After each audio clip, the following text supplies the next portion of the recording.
Hi, and good evening, and welcome to Tottenham Tantrum Goal, your home of Tottenham history, from the past to the present. And tonight we are doing a post-match special to that amazing game where Tottenham finally beat Manchester City 3-2 at the Etihad tonight. Cooley gets his first goal for Spurs and then two for Harry Kane. What a win, what a match. And joining me talking about this brilliant match is usual my co-host Ben. How are you, Ben, this evening? I'm ecstatic, mate. I am absolutely ecstatic about that performance. It's everything we've been asking for as a fan base, everything we've been asking for as Tottenham fans, and it's brilliant to be proud of your team for the first time. Will it last long? Probably not, but we're on the delusion train again. Let's go, lads. And also below, well, he is a legend in his own right. He is the godfather to every Spurs channel on YouTube.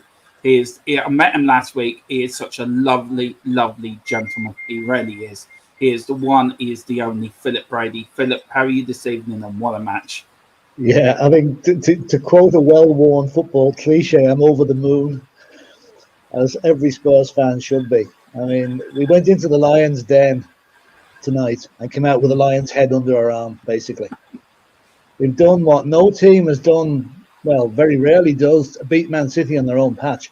I mean, those City players looked shell-shocked at the end of the match, which was brilliant to see, absolutely brilliant to see. Great performance, I suppose. It is. It makes up for the last couple of performances, really, doesn't it? It really, really does. Right, I'll start with you, Ben. What was your thought on the match tonight, and who was your man in the match? Harry Kane had a masterclass. That was Harry Kane at full tilt, absolutely dominated that game. Every single good thing that happened with Tottenham came through Harry Kane. I mean, the man showed all his doubters tonight how good of a footballer he really is. He is, when he's on his form, the second, if not the best player in his position on the planet Earth. What an absolute performance. But it's not just from Harry Kane. Every single player put in a shift tonight. Even Emerson looked like a quality player tonight. Tackle after tackle. Romero, tackle after tackle. But the most important thing is the referee tried to take the game away from us tonight. And we said, no, we deserve that victory tonight. And nothing was going to stop us winning that victory tonight. And you can only give, for my man in the match, there's only one man. There's Harry Kane is the man tonight. He absolutely deserves that. Showed everyone how good of a footballer he really is. And it's brilliant to see him back. Yeah, and Philip, the same to you. What's your thoughts on the match, and who was your man in the match? I mean, it has to be Harry Kane probably tonight. That was probably the most complete performance from a striker I've seen ever, nearly almost ever. I mean, he was everywhere. Everything, as Ben said, everything that Spurs did today came through Harry Kane. He was defending back. He was winning the ball in midfield. He was spraying radar-like passes without even looking. And he was absolutely sensational. I mean, there's the only word to describe it. I mean, and one thing I'd like to say is that, thinking back to our mood this time, last Sunday night, one question to Antonio Conte: what have you done to our team? Because whatever he did in the last few days, can we have it again, please? It was just incredible, the difference between those two performances, between Wolves and here. Chalk and cheese, absolutely. Maybe there's been a few horses' head on someone's pillow. Wouldn't be a bit surprised. You know, and I mean, it's been such a difficult week too, with Conte giving that much misquoted interview to the Italian version of Sky. Yeah, you know, and people reading what they wanted into it and not coming out with the accurate version at all. You know, which is very upsetting for everybody. And you know, I just like to say, I just like to commiserate with probably the most miserable person on earth tonight, Mr. Graham Souness, who must be absolutely gutted that Spurs won today, because his first comment after the match was not how well Spurs had played or how well Harry Kane took his goals. It was, oh, that's Harry Kane put himself back in the shop window again. What a tosser. Yeah. Graham Souness is an absolute... And he's an ex-Spurs boy as well. Do you know? Yeah, he left Spurs under a cloud. I don't think he's ever... Was it Bill Nick that got rid of him, wasn't it? Bill Nick threw him out. Nick threw him out. Right, we've got a couple of comments here. Ben, go on. I'll hit them. You read them out there. All right. A well-deserved earned 3 points despite cheating officials. Yep, absolutely right. Good to see you, Stevie Cartwright. It's always lovely to see you this evening. Hope you are well. Stephen. And our Irish brother, Mr. Aaron Dubb, is in the building. Conti gave him some of Ben's coffee. I wish he gave him some of my coffee. They would have been zooming for the rest of the season. But give him something. Just gave him something. Yeah. What are you going to say, Philip, there, sir? Just going to say the comment there about the referee. I always wonder how Anthony Taylor is allowed to referee Manchester games, Manchester United or City. The fact that he's actually born in Manchester. Yeah. You know, he might not live there anymore, but he's actually born there. I think he should be precluded from officiating those games. Because where, in God's name, did he get the extra 2.5 minutes from tonight? Pathetic. He was just waiting for City. And I'll tell you one thing, only for Davinson Sanchez's block in the 98th minute, he might have got his wish. They may have equalised. I mean, he was awful tonight, Anthony Taylor. From the first minute to the last minute, his officiating was poor. I mean, you can't... I don't think that Romero penalty was a penalty. He threw himself in front of the ball. And where are you going to put your arm? Where do they expect defenders to put their arm when they're going in for tackles anymore? Well, my question would be, if that had been up the other end, would it have been given? That's what I'm saying. I don't think it would. I don't think it would have. I mean, he was shocking tonight. I mean, you said it yourself. An extra 3 minutes at the end of the game. It was desperation to take the game away from us. It really was. What did you think of Benny's and Cooley's performance tonight, Philip? He took his goal well for his first goal for Tottenham. And Benny, again, was just immense, wasn't he? I think Kulusevski was, I know we have to give the man of the match to Harry Kane for obvious reasons, but Kulusevski was running him close, as were a couple of other Spurs players. I mean, he's been criticised by some people for his cameo roles in the last 2 matches. And he's only come on for 20 minutes at a time. Like today, people are saying, the first goal, it was only a tap-in. It was a lot more than a tap-in. He had a Manchester City player in front of him. And he had to time his shot, so he just went through his legs into the net. That could have easily bounced off your man's knee and gone wide. So he took the goal very well. And the cross for Harry's second goal, that was sublime, And to see Kyle Walker with the look of shock on his face when Harry Kane's all over him at the back, that was just brilliant. It was just, Kulusevski, excellent. Bentancur, okay, he got caught on the ball a few times, but the guy has got class oozing out of him. Yeah. He really has. I mean, we got 2 really good players there. Really good players. And Ben, we've seen tighter in defence actually with Dyer back, which actually says something about how we really have missed Eric Dyer. But with Romero playing on the right side of defence and Emerson there, do you think Emerson had a better game this week with Romero on that right side of defence? I mean, with Dyer coming in, it proves that communication is what you need in defence. And with Eric Dyer, he can communicate with all 5 of the defenders around him, which is a deep help because he can communicate in Spanish with Romero, he can communicate in English with Davis, Spanish or English with Sessegnon. You've got an actual leader and communicator in that defence and Sherpa in the back. But Romero was able to capitalise on some of Emerson's less good moments today. Emerson was excellent today. We've got to give him today's performance. But if Emerson wasn't there, Romero was there, and he was there like a lion, snapping people's ankles off. So, Dyer was brilliant. I think it just showed today how much we've missed him over the last few matches. And I mean, let's face it, back in August, September, Eric Dyer, well, we didn't think we'd be saying that. Because most people were on his back, and he was in the same league as Harry Winks at that stage, And now he's got buckled down. And as I said on one of the other channels, I think I wouldn't be a bit surprised to see Eric Dyer replacing Harry Maguire in the England squad soon. I hope he does.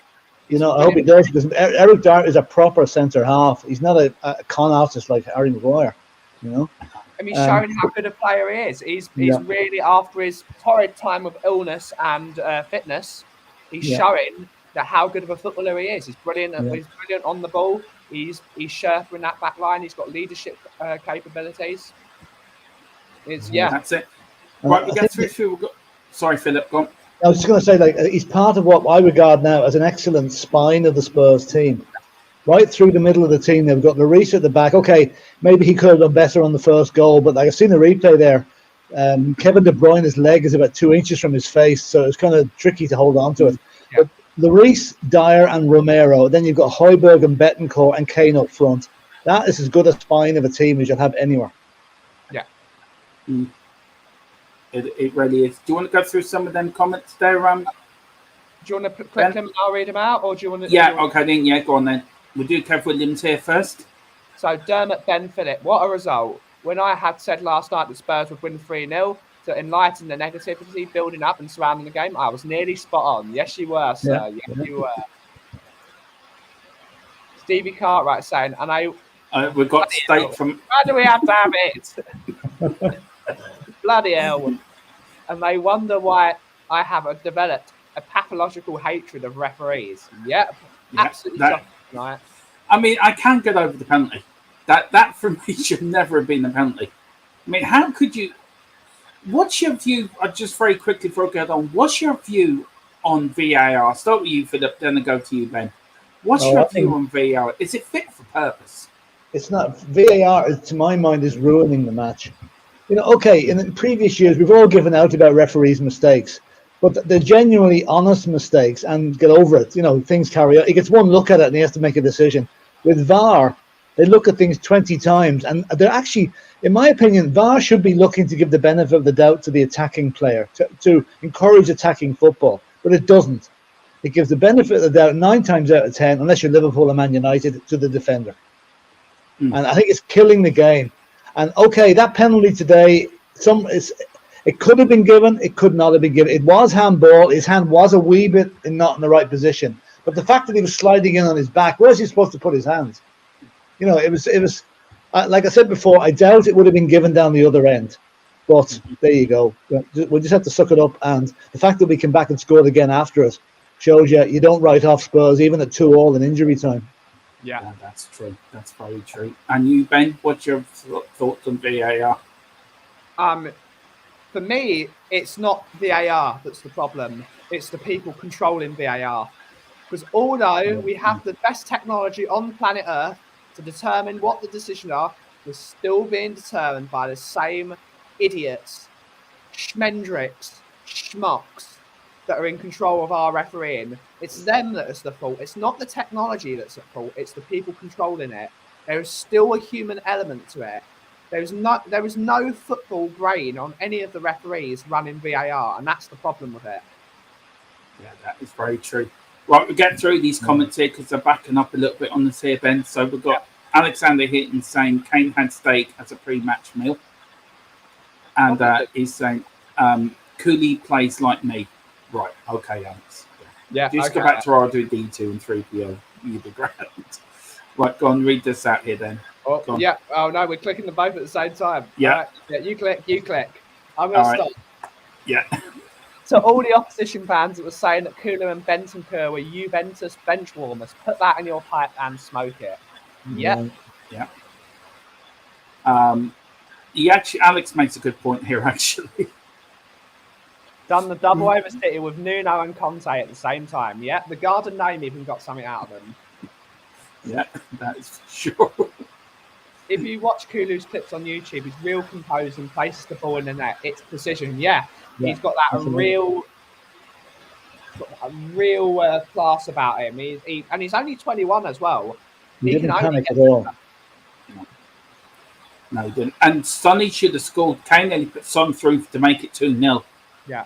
And if he just stumbled. Do you think on Son very quick? That was a bad ball by Harry. That was a bad ball by Harry, I think. Yeah, but overall, do you think Son's lost a bit of pace, Philip? I think he's not fully back to it yet. He wasn't last week. He was quite a yard off the pace. Better today. But remember, he was out for 5 or 6 weeks. And it does take time to get back to the pace. So what I think we'll see is the next couple of matches, we'll see Son back to his best because he's almost there now. He's almost there. A division to score set up Kulu for the first goal today. Sometimes Son would have taken that on himself and probably would have got blocked off. But he had the vision and unselfishness to pass that square, and the rest is history. Mm-hmm. That's true. Alexander Hilton saying Dyer was at fault for the first goal, Ben. No, he wasn't. Lloris, No. he had a No, howler. Lloris A was- howler. Yeah, and then we've got Alex and Aaron Dub here. Big up, Aaron. Alexander Hilton steak with white and blue cheese sauce tonight. Well, that sounds nice. It really does. Romero won't be bullied. No, What he do you say won't. to that, Philip? No, that's for sure. No, He will not. no, we've got. I don't know what that. Emma Emma- Cafu. It's saying that Emerson, Emerson played like Cafu tonight. He certainly didn't play like Cafu, but No. he had a great performance tonight. They did. Big up, John Fitzpatrick. Big up, sir. I hope you're all right. It says big up, everyone. What result? Can't believe it. I know it's brilliant. It's so nice to do a stream feeling happy after watching Spurs win. Absolutely brilliant feeling. We've got Kev Williams here. I like the team today. A Dyer back was pitiful, and PEH with Benny. Yeah. How do you think they played together, Ben? First, They then were I go to you for the. They were excellent. They showed like they can both do sides of the game.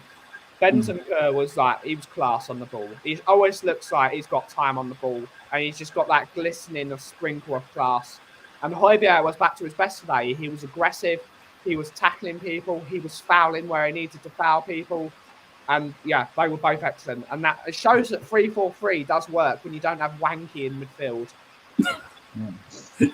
It really does. What do you think his performance today, Philip? Yeah, PHE and with Benny. I think they were excellent. And Betancourt, he's got that.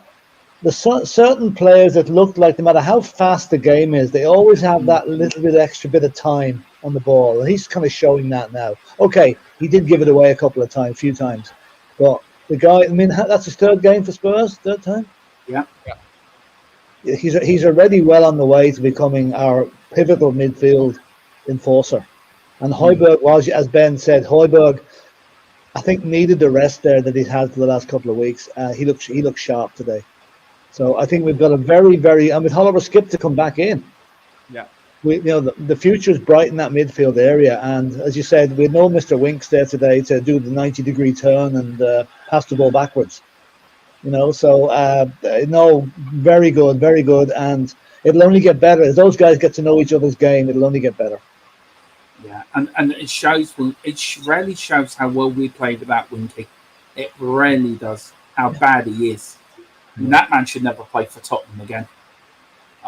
Winky really shouldn't. We've got big up Super Tottenham. How are you this evening? He says, "Evening, lads."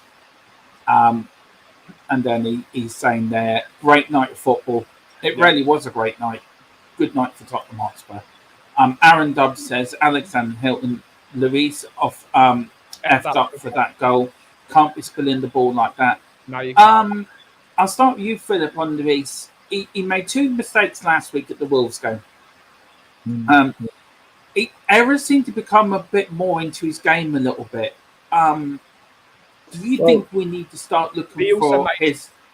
No, I think okay, he let in two bad goals last week. I mean, seriously bad. But he also made 3 or 4 excellent saves, which was the Hugo that we all know and love. Yeah. Today, I'm going to give him a pass. I know he shouldn't have spilled that ball, but if you watch the replay, De Bruyne's foot is about 2 inches from his head when the ball hits him. Yeah, and it kind of, natural reaction. He probably took his eye off the ball for that crucial split second. Then it bounced off him. Okay. He should have held on to it, no doubt about that. But it wasn't a howler as bad as last week's when he flapped at the ball. Yeah. There was pressure on him today now, and he could have done better. He didn't, and they just have to move on. The fact that he signed a 2-year deal, I saw some of the comments earlier saying he's now got contractitis. Once you sign a contract, you go into the comfort zone and you don't perform. I still think he's a class goalkeeper, and he's certainly better than what we had on the bench to replace him. Yeah. So, we probably do need to start looking for a new goalkeeper, but he's going to be a bench warmer. I think Hugo's there for the next couple of years, unless he absolutely fouls up. But I can't see him. Hugo Lloris is a world-class player, World Cup winner, and he's our goalkeeper, and I love him. Great guy. Yeah. I do too. The question to you, Ben, on that is, do we need to now bring in somebody to replace him, or bring them in now so they can work under Lloris? Yes. So Luis can, like we did, like with when we bought Ray Clements in, and like we never bought another keeper to replace Ray Clements. You know, we had to wait till we got to Eric Torsbeck. Till he came in. So do we need to bring somebody now to be his understudy, and sort of let Luis bring them through? Who would that be? I mean, you'd want Dean Henderson, but Dean Henderson is not going anywhere unless he's the number one. I mean, we did it with Lloris. Lloris came under when Brad Friedel was still number one goalkeeper. So it's not like we haven't done this before. We just need to sign a better goalkeeper. Galini's clearly not it. He couldn't catch anything. It's like he's rubbish. That guy, he is total rubbish. So we got to look at another goalkeeper for sure. But it's got to be a goalkeeper who can take the strain off of Lloris. Lloris shouldn't have to play every game at his age. And so I'll tell you, there's two goalkeepers I go for, and I see Aaron Dobbs mentioned one of them. There is the young Irish goalkeeper Gavin Bazuma. He's a Manchester City player, but he's on loan, I think, at Portsmouth at the moment or something like that. He is an excellent keeper. He is one really for the future. He's only about 21, 22. And the other one that I would go for, who might be more gettable because City probably wouldn't sell to us, is Sam Johnson at West Brom.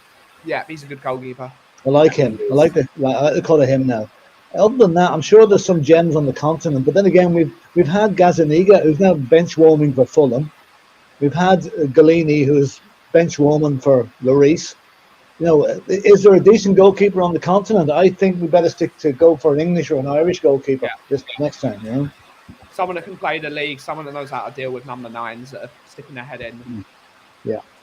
But anyway, we've got Moondog. Good evening, Moondog. It says, what a fantastic day it is. I mean, it's lovely to see all the happy messages, comments in the comments there, and everyone buzzing. We've got Aaron saying to Super Tottenham, Coys were buzzing.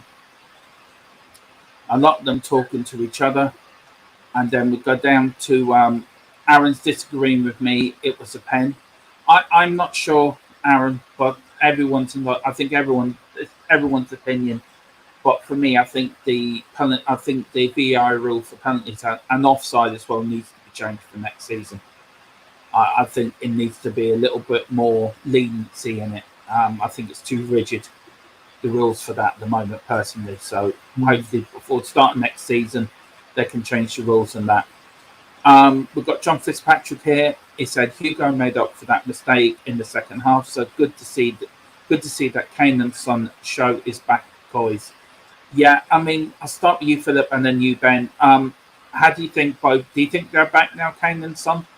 Well, they equaled the Premier League record today of assists between them. They're level with Lampard and Drogba now at the moment, so they're going to beat that, hopefully, in the next game, you know. Son is not 100% back to what he is yet, but he's not far from it. So I would say, and Harry Kane, after today now, I would hate to be thinking, Christ, we're playing Spurs next and Harry Kane, because he is going to, you know, if he can terrorise the Manchester City defence, what's he going to do to the likes of Burnley and Leeds, who are notoriously porous at the back?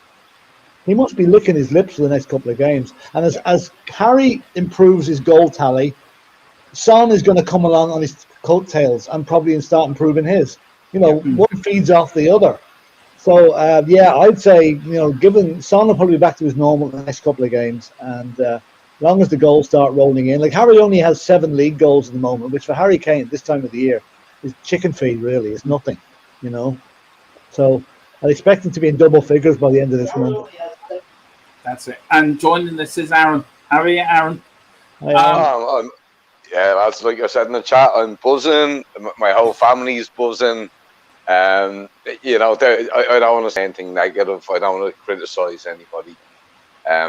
You know, I'm one of those deluded fans, and I'm still, you know, like I need to rewatch the game to be able to give it a proper analysis. When I'm not so wound up emotionally, but lads, let's enjoy it. There's been a lot of hard times in the last month or two for a lot of Tottenham fans, and you know, to get a result like we did today, in the dramatic way that we did, you know, especially after I mean, Jesus, Kane's goal disallowed for offside when Kulu's toenail was offside. Like it was just beautiful to end up with that result. So yeah, I'm delighted. And yeah, cheers, Thermo, Ben, and bring up Phil. All right, well, Can I just make one comment there, Aaron? What you brought up, something I meant to mention earlier. That offside decision. Whenever a goal is disallowed for offside, for most other teams, you see the lines drawn on the pitch about 10 times before the decision's made. That decision was made within about 10 seconds today, and we never saw the lines until much later on. So I don't know whether it was offside or not. I didn't see it often enough to know whether it was offside or not. That's why I want to rewatch the whole game without the emotion, and you know what I mean, without that, because I was bouncing off my couch, man, hopping around the room and punching things, and I want to rewatch that game when I'm calm and give a proper analysis. But yeah, geez, man, like I mean, you could have a fingernail offside, you could have a hair offside these days, mate, and VAR is going to call it. It does ruin the game. There's got to be a little bit of leniency, I think, when it comes to offside and VAR. You know, it was a beautiful pass, you know, that came out to Kulu. It hurts me when such a beautiful move in football is knocked out. You know, it's written off. It does hurt the game, but at the same time, it's kind of necessary. But there needs to be kind of a balance or a bit of leniency. I can't put it into words, brother, but yeah, man, it's just sad to see a beautiful goal like that not being allowed. And there should be allowances made or a little bit of leeway given to the attacking team. I think there's far too much protection of the defenders in VAR decisions. It was heartbreaking to see when Son and Kane had that celebration, and you just knew, okay, they got their chemistry back, and then the goal was written off, and I was like, oh, for F's sake. Yeah, you know, it was, but lads, we won, so I'm going to stay happy. That's it. We did win, and right. I'm going to get through some of these comments, and then I'll ask you, once I go through the comments, I'll ask Philip, you three, what you think of them. If any questions here. We've got this one here. Oh, yeah. We'll do Alex Hill first, then we'll do Super Tottenham's watch. I think it's a good point to make. It's a natural position. Thought that they changed that rule last season when Dyer had handball versus Newcastle and the Palace handball versus Man United. Is it still the same rule as last season, or have they changed it? They did change it. This season. But lads, he punched the ball. He knew what he was doing. Like, there was no denying that. Like, for me, like, this is just my opinion, of course, and I know people would disagree. But for me, he made a clear movement with his hand. Like, if you look at his eyes, he was looking at the ball, his right hand went up, and he punched the ball away. So for me, that was 100% a penalty. I didn't think the ref had a good game, but I think VAR got that one right. I know Alex disagrees. I know a lot of people are going to disagree with me, but for me, that was a penalty all day long. Yeah, I think his hand wasn't in a natural position, so it was always going to be given, you know. But the fact is, he was sliding along on his back. So how, you know, it's a natural reaction. Your hand goes up. Phil, he moved. Look at the movement of his arm. Look, like, well, I haven't seen the second replay, so I'll watch it on Match of the Day later or something and see what's going on. Yeah, do mate. We've all done sliding tackles, mate. Like, at the same, it was clever what he did, right? But he does lift us. Look, I love Romero. Okay, again, I'm not trying to bring any negativity, but I think when you watch the replays in slow motion, you can see him. He's looking at the ball, and he literally puts his hand up and deflects it. You know. So did you see all the City players surrounding the referee wanting to get him sent off for handball? Yeah, I thought they did away with that a few years ago. You weren't allowed to surround referees. Yeah, well, it's Anthony Taylor and it's Manchester, so. Say them all. That actually brings, just very quickly, there's 21 people watching this stream. Please, everyone, like, subscribe, hit that notification bell, and share. We're trying to get to 400 before the end of February. We're 466 now, so we're on the march there. And if you do want to, the link is in there on the YouTube channel if you want to donate to the channel. Anything you do donate does go back into the channel. And we are bringing memberships up in the next couple of weeks. We're going to set up a Patreon page where you can become a patron member of TTG. And so I think it will only cost you €3 to become a patron member. And join this great channel as we march towards 1,000. I'll gladly pay for that, mate. I'll gladly pay for that, because what you guys deliver, bringing back the history, you know, and the stories that my uncle used to tell me when I was a kid, I get to see them now on TTG. So yeah, man, sub up. I'll be definitely doing that, Dermot, for sure. Yeah. I think you've been very light at €3 there, but I go a bit higher. But up to you. Yeah, It's got to be affordable for everyone. we'll bring them in first, and then we sucker punch them. Then that's the plan. History's got to be affordable. Yeah. I think times are tough at the moment. Yeah. Well, that's cool. We're not like Charlie coming onto the screen saying everyone must tighten their belts, and then him spending 15,000 with them. I mean, that's a 15,000. Is that what one of Ben's coffee costs if you go to the coffee shop? Yeah. Well, it's a lot more than that. That's the personalised ones.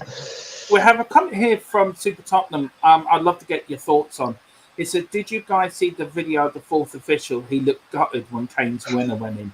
Football is so corrupt." I actually start with you, Ben. I'll go down to Aaron and then to you, Philip, because I know time. I thought you, Philip, because I know time is short for you. Yeah, I'll be heading off shortly.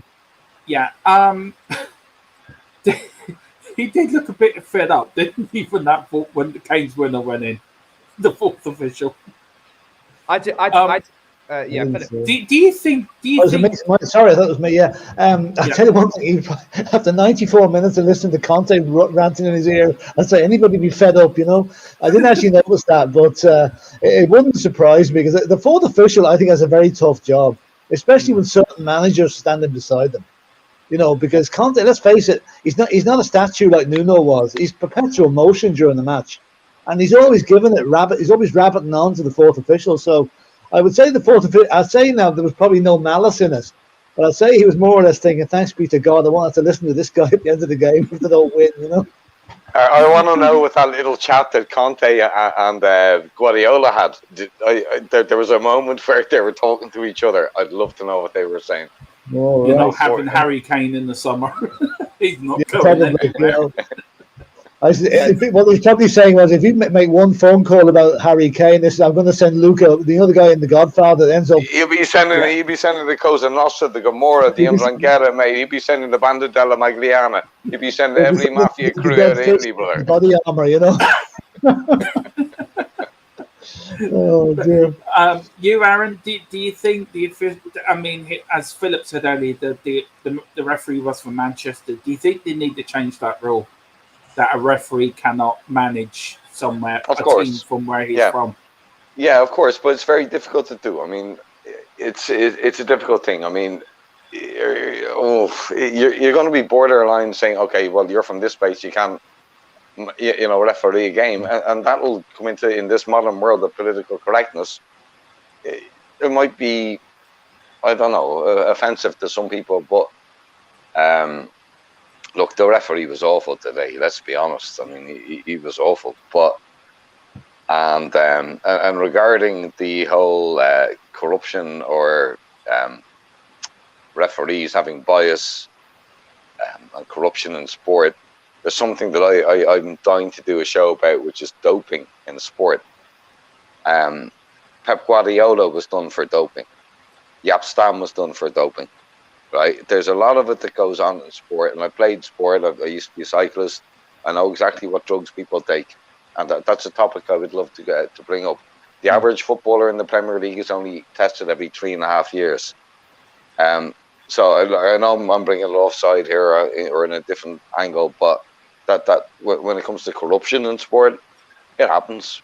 Yeah, and all, in my opinion, the top athletes are in some way using performance-enhancing drugs. Can I just come in there? I've got a bit of experience of that, in so much as my son-in-law was in the Olympics in Rio in 2016, and he's still an elite athlete, and he can get a call. He frequently, about twice a month, he gets a knock on his door at 7 o'clock in the morning. The drug testers are there, and they're into him. Gets no warning, and if he misses more than one drugs test, he's more or less on the blacklist. You know, so it's kept clean in some sports. But unfortunately, as you say, every 3.5 years, they should be tested every month. Yeah. To be honest with you. So, sorry, I changed the subject there, lads. But it's just as soon as I hear the word corruption, it's part of it, Aaron. Don't worry. We've got another guest coming onto the show. So we have. We've got well, this man, I have to give him the intro he deserves, because he is the youngest Spurs fan now of the TGG group. He knows his stats like Jack. He's Jack Konecki's understudy for the stats. As Ben would say, he's at Hogwarts, learning the dark arts. How do you pronounce his name? Because I never get his name right, Ben. So I'll let you bring him on. Mr. Izan is in the building. Lovely to Good see you. Good evening, sir. sir. Hi. Hey guys. How are you? Hi. Oh, Izan, this guy's got brains. Let him talk. Thanks. Right. Unlike all of us who haven't got a brain. Before we carry on, we've got a few comments to get through, and a few people that are back in the chat again. Dermot, I think can I just go? I'm going to have to head off now. No offense, but I've got an appointment at 10:15, so I better go. Yeah. So yeah. listen, we'll have a pint for us, Philip. Have a pint for us. Come on, you Spurs. That's it. Philip, thank you for having us. And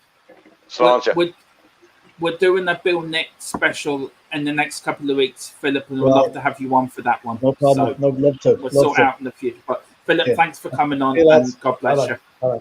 See you now. Right. Should we get through some of these comments before we get back to Aaron and Azan, if that's okay? Yeah, and sure. we'll get through some. We've got loads to get through. We've got some 25 people watching tonight. Yeah. Thank you all. So please hit that like button and subscribe button. Hit that notification bell. And let's get to 400 before the end of February. Absolutely. If you click them down, and I'll read them out. I'll get them through. Yeah. Okay. We've got John Fitzpatrick here. Go on. Have you read that one? I'll read. All right. So, Son was injured, give him time. Yeah, give him time. Yeah. That's Alex speaking to Aaron. John saying for sure it was a pen. Mm-hmm. Big up Luca 14. Thank you for joining us. Big up Luca. I will see you in the shows. It's happened again. Manchester City. It's happened again. Hope you're feeling better, Dharma. All right, lads. Do you know the result tonight's given me a big buzz. It really has. And then we've got Ian Harper in tonight. Good evening, Ian. Thank you for joining us. We also got this one from John Fitzpatrick. Oh, sorry. I missed that one. All the time Kane was done. All it needs to go. What do ye say now? He's one of our own. Harry Kane is one of our own. Yes, he is. What a legend. Is. Sorry, yeah. And we've got what do you think? Ian Harper here. I thought it was all right tonight. It wasn't great, but he didn't have a bad game. No. He played well. Very quickly, Azan, how do you think Segi played tonight? Good? Yeah, he did his role, I'd say. Like, we didn't really expect all too much from him, but what we expected, he provided for us. So overall, I'd say he played well. I would say he played well. Aaron, very quickly, how do you think Segi played tonight? Well, yeah, I think he done well, but there's one question that I'd like to pose, because I've read a lot of comments from Tottenham fans saying that was our best 11. So where does Region fit in? Where does Skip fit in if that was our best 11? Because there are two lads I'd like to see back in the squad, and that's my best 11 for me. Mm-hmm. I mean, it's all about rotation, isn't it? That's why you have a squad. You can rotate them. I mean, Bentancur can't play every single game, as well as Pierre and some of the other lads. Well, Winks will never play a game again because he's a tosser. But don't make me bring up my Winky account. You know my we actually have to get through some of these comments that we are so backed up. Yeah. So after the goals, we've got Aaron saying here, Louise needs to play some GAA. Learn how to catch. Lads, you don't have to read out my comments. I'm here, okay? So just ignore them. We've got George. He's a new looks like a new person tonight. Good evening, George. Welcome to the channel. He says total football, no negatives. Exactly. We have Luca here. Go on there. You read that one out there, Ben. I think what happened to Hugo on the first goal can happen, but last week against Wolves, it was unacceptable. Yep, I agree. Yeah. I do too. We have Anthony Gray. Good evening, Anthony Gray. Welcome to the show tonight. I said earlier today that previously I expected us to win at home to Southampton and Wolves and lose today to City. When we lost those 2 home games, I just had that gut feeling we could win today. What was your thoughts today, Ben, going into the match very quickly? Did you think we could win? I was hiding in the wardrobe thinking we were going to get battered 7-1. I came out just before and suddenly we turned up. So yeah. When you think you're going to lose, we win. So I'm just going to say we're going to lose every game for the rest of this. Right, we've got a legend that's back in the chat. I don't know where he's been hiding, but it's True Sets Free. Good evening, sir. It says St. Dermot, cool, Cuba 99, President Kaufman, Godfather Brady. Yeah, big up True Sets Free. It's great to have it back in the chat again. Big up our Irish American brother, Truth. Yeah. Yeah. And he's coming on soon. Is it the 24th he's coming on to the channel? 24th. I thought it was 24th of last month, he said. No, 24th of March he's coming on. Okay. So he should come on Paddy's Day, mate. He's Irish American. Get him on St. Paddy's Day. That's a good. We should do a good stream for that day, 17th of March. Show you how to drink Guinness. We should do a stream from the pub, Ben. That's where we should do a stream from. I don't think I'm the one to have for a St. Patty's Day parade because me not being an Irishman. There's some Irish in me, but Ben, even when I lived in Tokyo, they celebrate St. Patrick's Day. It's mad. It's bizarre. I don't know why people celebrate it. It's nuts. There's an island in not the Bahamas, but you know that neck of the woods, the Gulf, that celebrates St. Patrick's Day, and it's completely African culture.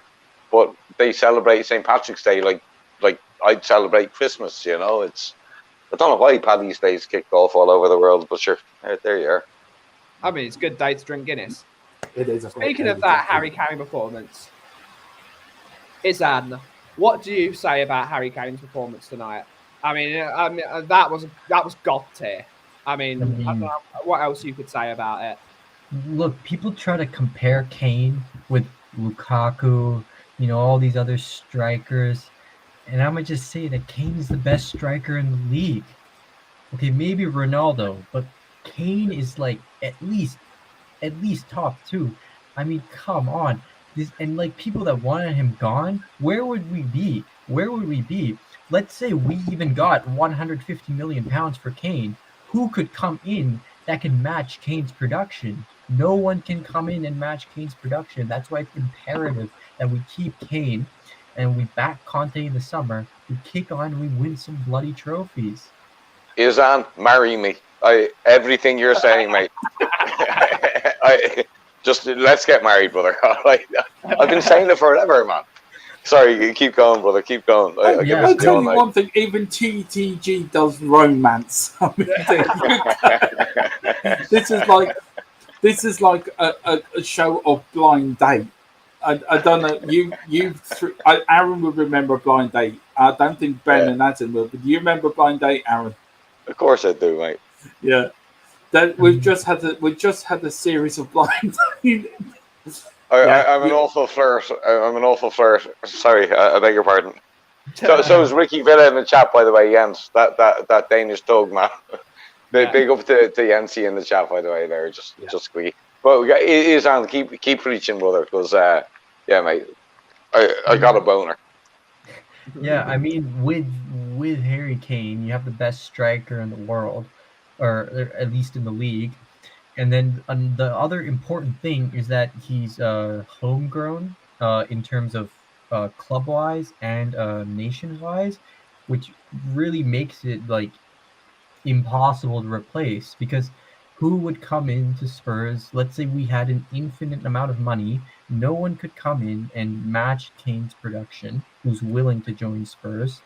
And another thing is he's homegrown nation-wise and he's homegrown club-wise. So that we have to keep Kane at all costs, especially if we want to win. And that's why Conte didn't join us in the summer, because he wants to win, right? And without Kane, without Kane, he wouldn't be able to compete at the highest level. That's why Conte wouldn't join us in the summer. And this is actually, like, I'm not making this up. This is all this was posted in the Athletic. Like, they're a very reliable source. And then Conte only joined us because we managed to keep Kane and we sacked Nuno, because it shows that, hey, we want to compete. We're not just going to roll over to Man City's demands. So, we beat them on the pitch twice. We did the double over them, and we kept our best player on our team. So, that's a big middle finger to Man City. To Luca here, just very quickly, sorry there, Aaron. I said there's a buzzing sound. Yeah, I have I'm streaming off my laptop, which doesn't. It's a bit of an old laptop. I've got another one in getting repaired at the moment, and I'm hoping to start using that. There'll be no buzzing off that, so I do apologise, Luca 14, for any sound you may hear. But it's till I get the other laptop sorted, so I do apologise. But it wouldn't be Tottenham Tantrum Gold without being sitting inside an airplane engine. Come on, Luke. I know. Well, I'm just getting the plane landed here from Antigua at the moment and America. So I'm just getting them into their scenes. Hey, lads, it's Tottenham Tantrum Gold. It's a retro show. You got to have those retro sound effects, Yeah, retro computers too. Yeah, at Tottenham Tantrum Gold, I have a fuzzy buzzing sound in the background. Yeah, I apologise, Luke. I'll tell you what, I'm fuzzy buzzing tonight, brother. That win. I guess you can just mute your mic when you're not talking. Oh, it took a young lad to teach us about technology. Oh dear. Yeah. Ben, if I press just answer the question, just read out. Yeah, I'll do it. That's why I'm the co-host. All right. Good evening, gents. Spurs 6 points, City 0. Yep. Sod the City. Sod their oil money. Truth is saying sports is crap. It's called gambling. Yep. Billions of dollars on the line. There we go. Truth is spitting the truth. Great to see. Sorry, Ben. I watch Australian A-League football, right? Because I used to live in Melbourne, and I supported Melbourne Victory when the A-League got set up. And I've started, because they live stream games on YouTube, I've started to watch them in the mornings. All the comments are related to gambling. There's Shamu suffer. It's mad. They're all talking about like these different odds, and like there's people from all over the world. They're in on it. No one's talking about like football. They're talking about how to win money in football. I'm not a gambler, so it's over my head. But Shamu's doing the lucky sock thing, okay? Because I've got a lucky sock that I wear when Tottenham play, and we usually lose when I wear it. But if you're looking at Shamu's emojis, that's about my lucky sock. Me and Shamu were texting when the game finished. That was legendary conversation. Me and Shamu are always texting at stupid times. Shamu's neighbours are trying to get him evicted at the moment, man, because of that celebration. Yeah, but they are. Alex is saying, Conte, bring Fat Tony. Yeah, Donny. Shall we play the scum again? Let's play the scum. Let's batter them. Can we just play City every week? Because if we did, we'd be top of the league. Every week. Conte was probably saying to Pep, "Isn't the ref a?" Yep. And Pep said, "No, I quite like him." Here, lads, I'm gonna hop off and leave it to you intellectuals, because you know me, mate. I've only got a few brain cells, so you boys take over. I got a couple of things to do, but I'll be listening in. Yeah. Big up my Irish brother. A pleasure, Dermot, as always, and Ben, and thank you. And Izan, mate, you're a legend. I love you. Thank you. Cheers, lads. You too. See you, Aaron. Go on, Aaron.